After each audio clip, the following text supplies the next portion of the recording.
What's the meaning of auditorium?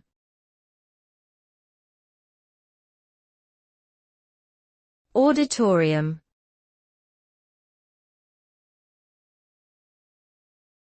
Auditorium.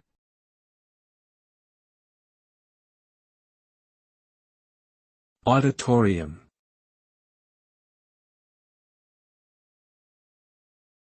Auditorium.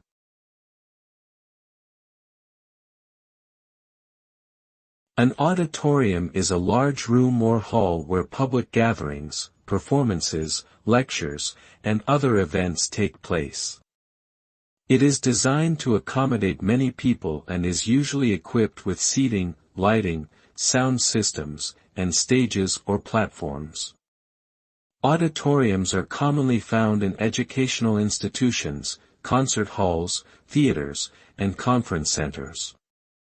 They serve as venues for a variety of activities, including musical and theatrical productions, academic lectures, speeches, and public debates.